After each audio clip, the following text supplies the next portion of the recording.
اللہم صلی علی سیدنا و مولانا محمد وعلی آل سیدنا و مولانا محمد واصحاب سیدنا و مولانا محمد وبارک وسلم علیہ۔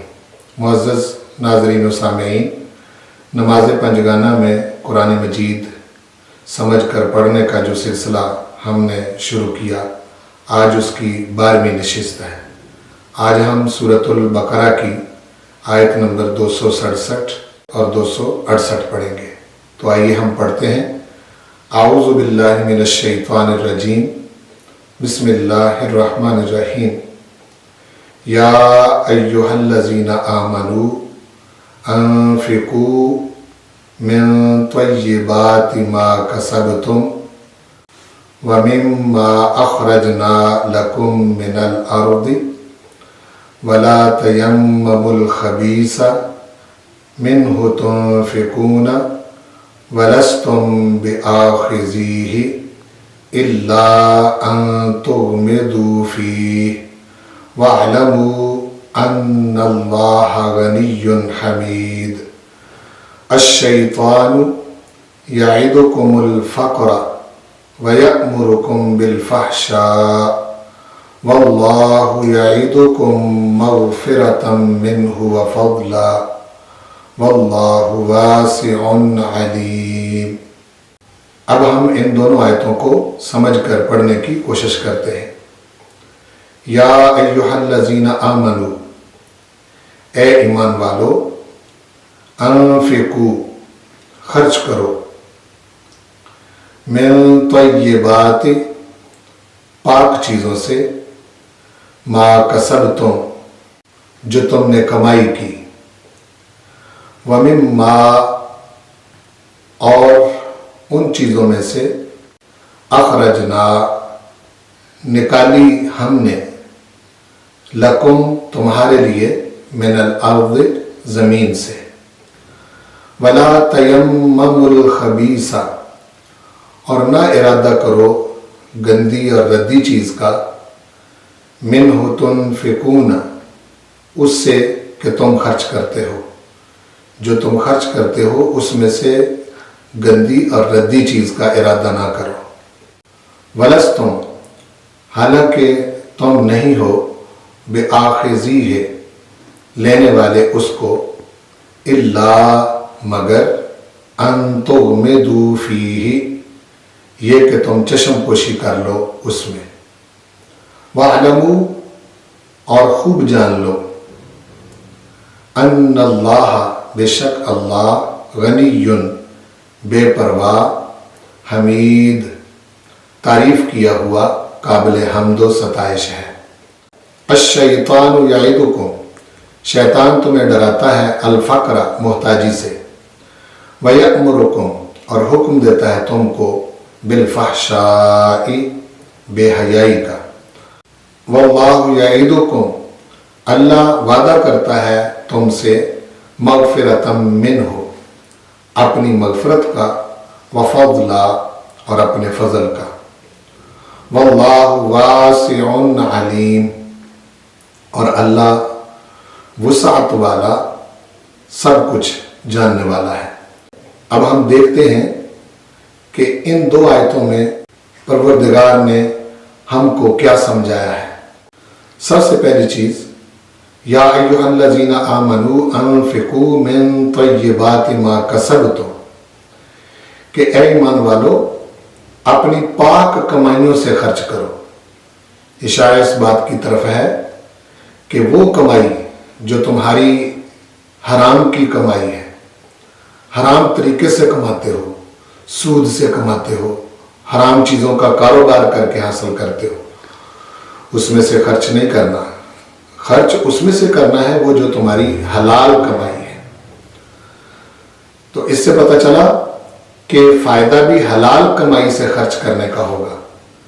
حرام چیز سے خرچ کرنا یہ اللہ کی ذات کے ساتھ مذاق ہے، اور پروردگار نے اس سے منع فرمایا ہے، اور یہ پروردگار کی ناراضگی کا باعث بنتا ہے۔ اور اس میں یہ بھی بات بھی سمجھنے والی ہے کہ جو کچھ بھی تم کماتے ہو، یہ اپنی عقل سے، اپنے فن سے، اپنے ہنر سے اس کو اپنا کمال نہ سمجھو، یہ بھی اللہ ہی کی دین ہے کہ اللہ نے تم کو اس کی سمجھ دی، تو اسی کی دی ہوئی سمجھ سے جو تم نے کمایا ہے اس کے راستے میں خرچ کرو۔ اور دوسری بات، وَمِمَّا أَخْرَجْنَا لَكُم مِّنَ الْأَرْضِ، جو کچھ ہم نے تمہارے لیے زمین سے نکالا ہے، وہ غلہ ہے، اناج ہے، سبزیاں ہیں، پھل ہیں، معدنیات ہیں، زمین کے دفینے اور خزانے، اس سے سب مراد ہیں۔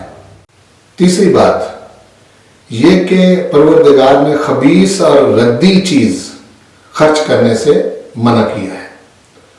ارشاد فرمایا کہ خبیث، گندی چیز اور ردی چیز، نکمی چیز جو تم اپنے استعمال میں نہیں رکھنا چاہتے اور جس کو تم پسند نہیں کرتے، اس کا خرچ کرنا تو دور کی بات ہے، وَلَا تَيَمَّمُوا، اس کا ارادہ بھی نہ کرو، چونکہ تمہارے خرچ کرنے سے وہ مال جو محتاجوں، مسکینوں، غریبوں کے ہاتھ میں پہنچتا ہے، وہ حقیقت میں اس کا لینے والا اللہ تعالیٰ ہے، اور سوچو کہ تم اپنے مال میں سے ردی اور نکمی چیز اللہ کو دے رہے ہو، یہ پروردگار کی بلند شان کی توہین ہے۔ پھر نفسیاتی طور پر پروردگار نے ایمان والوں کو یہ سمجھانے کی کوشش کی ہے کہ اگر اسی طرح کی ردی اور نکمی چیز تمہیں دی جائے تو تم کبھی بھی نہیں لوگے، وَلَسْتُمْ بِآخِذِيهِ۔ ہاں ایک صورت ہو سکتی ہے کہ أَن تُغْمِضُوا فِيهِ، کہ تم اس میں چشم پوشی کر لو، یعنی توجہ نہ کرو، چلو آئی گئی کر دو، تو یہ جب تم اپنے لیے پسند نہیں کرتے تو تم اللہ کی بارگاہ میں کیسے اس چیز کو پسند کرو گے؟ اور ایک بات اچھی طرح سے جان لو، جس مالک کی بارگاہ میں خرچ کرتے ہو وہ تو غنی ہے، ان اللہ غنی حمید، بے پرواہ ہے، تمہارے خرچ کرنے کی اس کو ضرورت نہیں، وہ خود مالدار ہے۔